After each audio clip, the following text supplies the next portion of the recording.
اچھا جی، یہ استوا علی العرش کے حوالے سے سوال ہوا ہے، اس کے لیے میری آپ ویڈیو دیکھ لیں۔ قرآن پاک میں استوا علی العرش کی آیات بھی ہیں، ٹھیک ہے جی۔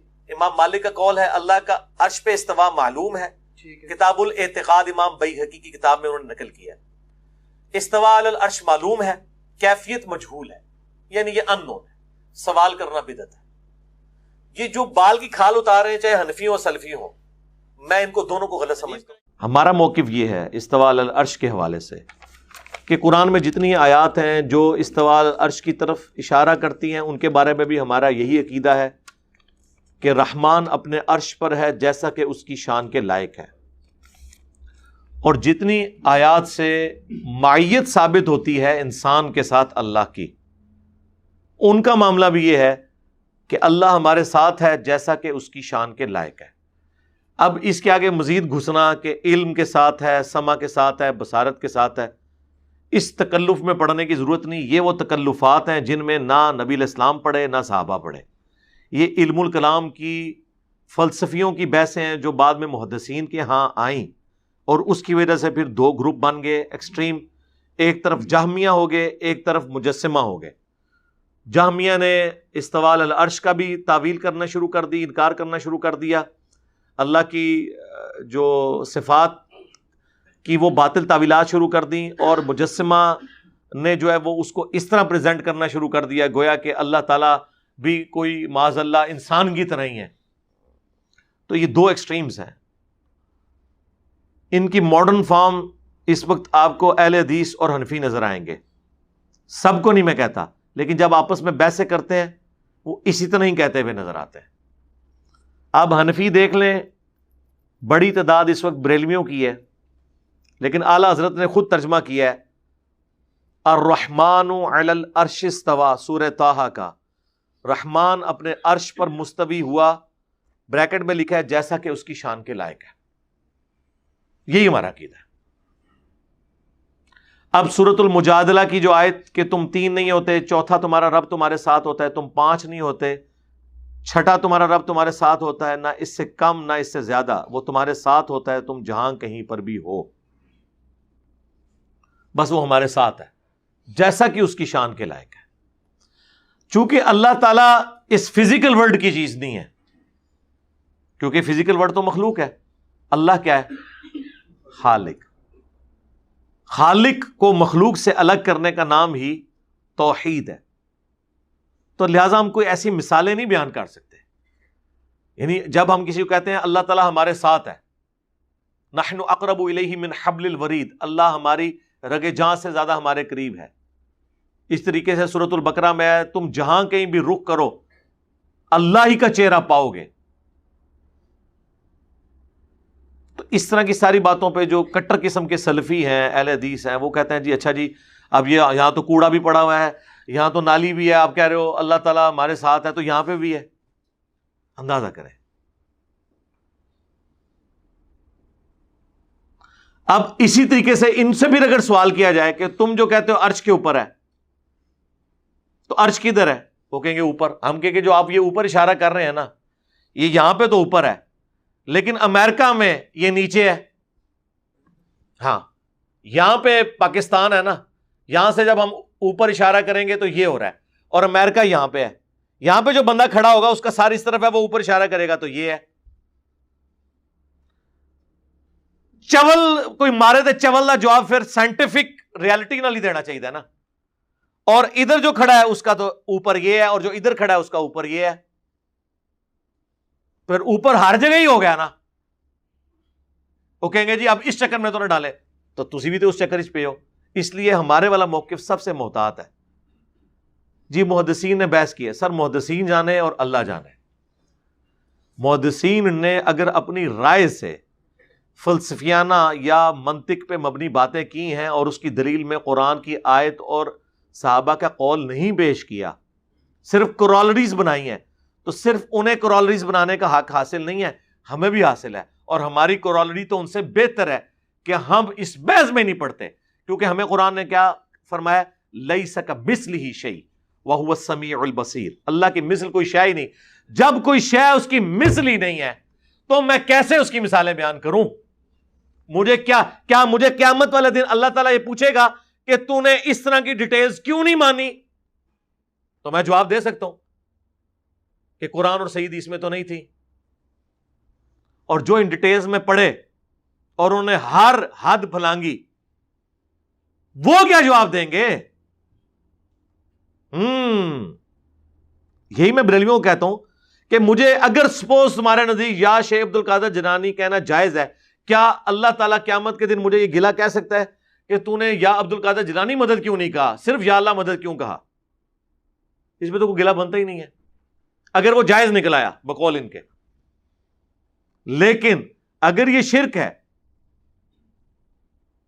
تو تیرا کیا بنے گا کالیا؟ ہاں ہم تو بچ گئے، پیچھے رہنے میں احتیاط۔ تو یہ اس طرح کی بحثیں سٹارٹ ہوئی، دونوں طرح کی آیات موجود ہیں۔ سورہ واقعہ میں آیا کہ جب کسی کی روح نکل رہی ہوتی ہے ہم اس سے زیادہ، تم لوگوں سے زیادہ اس کے قریب ہوتے ہیں لیکن تمہیں نظر نہیں آتے۔ اب علماء عرب پہ ایسا تعصب طاری ہوا، انہوں نے کہا یہاں ہم سے مراد اللہ کے فرشتے ہیں، اللہ نہیں ہے، کیونکہ انہیں پھر یہ ماننا پڑنا تھا کہ اللہ کی مائیت ہمیں اس طرح کی ماننی پڑ جائے گی۔ نحن اقرب الیہ من حبل الورید، ہم رگے جاں سے زیادہ اس کے قریب ہوتے ہیں۔ کیا یہ فرشتے مراد ہیں، یہ اللہ نہیں ہے۔ یہ ہوتی ہے جب کسی کی مت ماری جائے تو اس طرح کی تعویلات شروع کر دیتا ہے۔ ایک حدیث ان کے پورے عقیدے کو کھا جاتی ہے، بخاری اور مسلم دونوں میں حدیث ہے۔ نبی علیہ السلام ایک سفر میں تھے، صحابہ بلند آواز سے کہہ رہے تھے سبحان اللہ، کوئی کہہ رہا تھا الحمدللہ، کوئی کہہ رہا تھا اللہ اکبر۔ آپ نے فرمایا کہ تم کسی بہرے اور غائب کو نہیں سنا رہے، اتنی اونچی آواز سے نعرے کیوں لگا رہے ہو؟ لہذا یہ جو اتنے ذرا اونچی بولو، ہاں اے قرآن دی سی ثابت نہیں اونچی بولو۔ اب فرمایا تم کسی بہرے اور غائب کو تو نہیں سنا رہے، تم اس کو سنا رہے ہو جو تمہاری سواری کی گردن سے بھی زیادہ تمہارے قریب ہے۔ یعنی اونٹ پہ جب انسان بیٹھا ہوتا ہے تو سواری کی گردن اس کے بالکل قریب ہے، اس سے بھی زیادہ تمہارے قریب ہے جسے تم سنا رہے ہو۔ تو آہستہ آواز میں ذکر کرو۔ اور پھر آپ نے فرمایا کیا میں تمہیں جنت کے خزانوں میں سے خزانہ نہ دوں؟ ہائے ہائے ہائے، یہ ہم نے اپنے صبح و شام کے اذکار کارڈ میں سے بلو کارڈ میں ڈالا ہے، لا حول ولا قوت الا باللہ، جو میرا تقیہ کلام ہے ہر دفعہ ممبر پہ چڑھتے ہوئے، کہ نہیں ہے طاقت نیکیاں کرنے کی اور نہ ہمت ہے گناہوں سے بچنے کی مگر اس کی توفیق سے۔ یہ اسم اعظم ہے، جنت کے خزانوں میں سے ایک خزانہ نبی علیہ السلام نے فرمایا مجھے اللہ نے دیا ہے، اللہ کی بہترین حمد بھی ہے۔ آپ نے سب کچھ اللہ کے سپرد کر دیا۔ اچھا، اس حدیث کے اندر نبی علیہ السلام نے کیا مثال بیان فرمائی؟ تم کسی غائب اور بہرے کو نہیں سنا رہے، تو اس کا مطلب ہے جسے سنا رہے ہو وہ سننے والا ہے اور غائب نہیں ہے۔ جو غائب نہ ہو اسے کیا کہا جاتا ہے؟ حاضر۔ اہل حدیث حاضر و ناظر کا لفظ بھی نہیں بولتے، وہ کہتے ہیں حاضر بولا تو پھر وہی ہو جائے گا، ادھر ہے عالم و ناظر بولتے ہیں۔ ہاں، یہ دیوبندی بریلوی حاضر و ناظر بولتے ہیں۔ اہل حدیث کے نزدیک حاضر و ناظر کہنا بھی شرک ہے، اسماء و صفات کا مسئلہ ہے، کیونکہ وہ گھیر الٹا لگ گیا ہوا ہے نا۔ تو ہم یہ پوچھتے ہیں کہ یہ جو حدیث بخاری مسلم میں تھی، اور مسلم میں ذرا تفصیل کے ساتھ، اس میں تو پھر حضور نے مثال بھی بیان فرما دی کہ وہ تمہاری سواری کی گردن سے بھی زیادہ تمہارے قریب ہے۔ بڑا اچھا موقع تھا، حضور فرماتے سمع، بصارت، علم، قدرت، لیکن خود نہیں ہے، یہ نہیں آپ نے فرمایا۔ تو بہتر ہے کہ آپ وہی عقیدہ رکھیں جو ہے۔ اللہ کا شکر ہے پاکستان میں بہت بڑے عالم دین جن کا میں نے ذکر کئی دفعہ اپنی ویڈیوز میں کیا، جماعت الدعوہ کے امیر حافظ محمد سعید صاحب حافظہ اللہ تعالی، انہوں نے ایک کتاب لکھی ہے عقیدہ و منہج، دارالاندلس نے وہ شائع کی ہے۔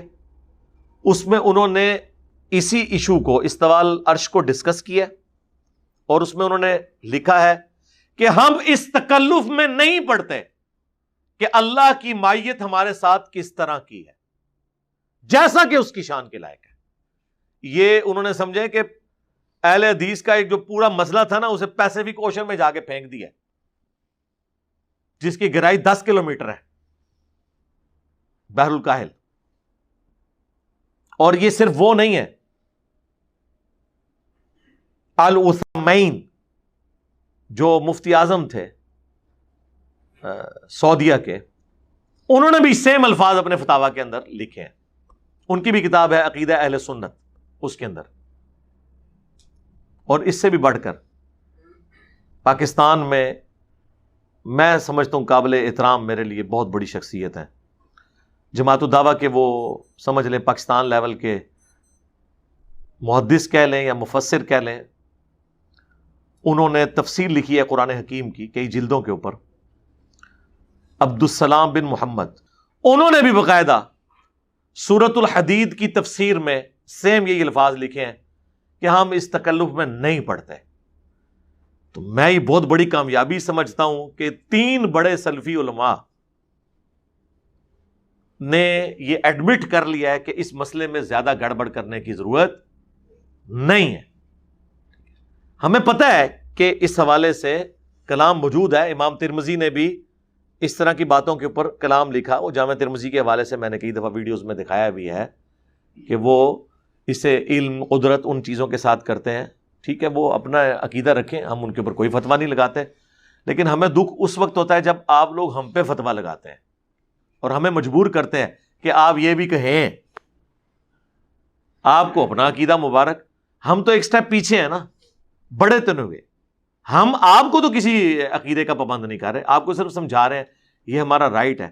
اور اس طرح کے جو عقیدے ہوتے ہیں نا میرے بھائی، جو امت میں عباسی دور کے اندر فلسفوں سے متعلق کتابیں جب عربی میں ٹرانسلیٹ ہوئی ہیں اور فلسفیانہ بحثیں شروع ہوئی مسلمانوں میں، اس وقت علم الکلام کی وجہ سے یہ چیزیں امت میں آئیں. اب یہ خلق قرآن کا بھی جو مسئلہ ہے احمد بن حنبل والا، آپ کو صحابہ سے تو کہیں نہیں ملے گا کہ قرآن مخلوق ہے یا صفت ہے. یہ ساری بحثیں ملتی نہیں ہیں. بالکل سمپل ایشو تھا کہ قرآن ظاہر ہے اللہ کی صفت ہے اور اللہ کی صفت جو ہے وہ غیر مخلوق ہی ہوگی. لیکن اب فلسفیانہ بحثیں جب شروع ہوئیں، معتزلہ کا گروہ آیا، پھر محدثین کو سامنے آنا پڑا اور باقاعدہ ایک بحثیں، اللہ کا شکر ہے وہ بحثیں ختم ہو چکی ہیں.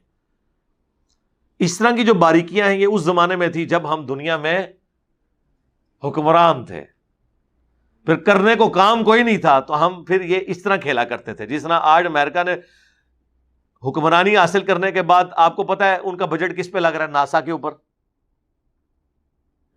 بجٹ کس کے اوپر لگ رہا ہے جی؟ کروکوڈائل کی تحقیق کے اوپر، ایلیفنٹ کے اوپر، ان کاموں میں، نیشنل جغرافی پہ، ڈسکوری پہ. بندہ کہتا ہے یار ہمارے ملکوں کے بجٹ سے زیادہ بجٹ ہے ان کے ٹی وی چینلز کے، اس لیے کہ وہ دنیا کو فتح کر چکے ہیں، اب انہوں نے یہی کام کرنے ہیں. اس زمانے میں ہم بھی دنیا کو فتح کر چکے تھے، تو ہم پھر یہ اس قسم کی بحثیں کرتے تھے. کبھی اسماء و صفات کی بحثیں نکال لی، کبھی اور مناظرے نکال لیے. اور اس زمانے میں سائنس میں بھی کام ہوا ہے. عباسی دور کے اندر کیمسٹری میں، فزکس میں، میتھمیٹکس میں، یعنی یہ تو گھوڑے بھی مانتے ہیں کہ بنیادیں مسلمانوں نے فراہم کی ہیں.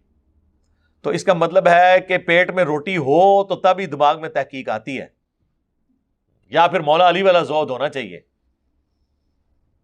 ادروائز کوئی چیز سوجتی نہیں ہے. اس لیے لوگ کہتے ہیں کہ یار یہ ہمارے مدرسہ سسٹم سے کیوں نہیں آؤٹ پٹ اس طرح کی نکل رہی. اس کی وجہ یہ ہے کہ بےچارے مانگ تانگ کے کھاتے ہیں. بعد میں بھی یہ چاند ایک مولوی ہیں جو آپ کو امیر نظر آتے ہیں، عام لوگ تو بےچارے، عام امام مسجد تو 15-20 ہزار روپیہ نوکری کر رہا ہے، وہ ایک سلام مسجد میں پھیرتا ہے، دوسرا جوتیوں والی جگہ پہ، اور سنت اذکار جا کے اس ٹیوشن والے گھر میں کرتا ہے جہاں پہ وہ جا کے قرآن کی ٹیوشن پڑھاتا ہے. اس کے بغیر اس کا گزارا نہیں ہو سکتا. یہ میں ٹونٹ نہیں کر رہا، یہ میں درد سے بیان کر رہا ہوں. یہ گورنمنٹ کی ذمہ داری ہے کہ ائمہ مساجد کی ایٹ لیسٹ آج کے دور میں 50,000 سیلری ہونی چاہیے. سعودیہ دے رہے ہیں نا، پھر انشاءاللہ تعالیٰ یہ بات بھی صحیح کر سکیں گے. جب یہ محتاج ہوتے ہیں ان چودھریوں کے، ان حکمرانوں کے، ان پولیٹیشنز کے جو مسجد کمیٹیوں میں صدر بنے ہوئے ہیں، کلف والے سوٹ پہن کے سال کے بعد وہ میٹنگ میں آتے ہیں، پورا سال کبھی نماز بھی نہیں انہوں نے پڑھی، تو یہ کب ایسی کوئی بات کر سکتے ہیں جو ان کے خلاف ہو؟ اور گاؤں میں آپ چلے جائیں، وہاں تو سال کے دانے بھی چودھری ڈلوا کے دیتے ہیں ان کو. تو یہ کیسے کوئی ایسی بات کر سکتے ہیں جو ان کے نظریات سے ٹکراتی ہو؟ ان کو ان چیزوں سے آزاد کرنا ہوگا. تو بات کہاں سے کہاں نکل گئی؟ بات عقیدے کی ہو رہی تھی. تو عقیدے کے معاملے میں ہر معاملے میں آپ ایک سٹیپ پیچھے آ جائیں تو بہتری ہوتی ہے. اگر کوئی استعانت میں نہیں مان رہا اسے کوئی یار ٹھیک ہے تم سمجھتے ہو نا یا علی مدد جائز ہے یا شیخ عبد القادر جیلانی مدد جائز ہے, تم یہ نہ کہو نا اللہ تعالیٰ اس پہ تمہیں ڈانٹے گا نہیں, تم ایک سٹیپ پیچھے رہو. کم از کم تم اس حال میں تو نا اللہ کے حضور پیش ہو کہ تمہارے پاس اس وقت انڈو کرنے کے لیے کوئی چیز نہ ہو. ایک سولوشن اینڈ پہ نہ آنا چاہیے.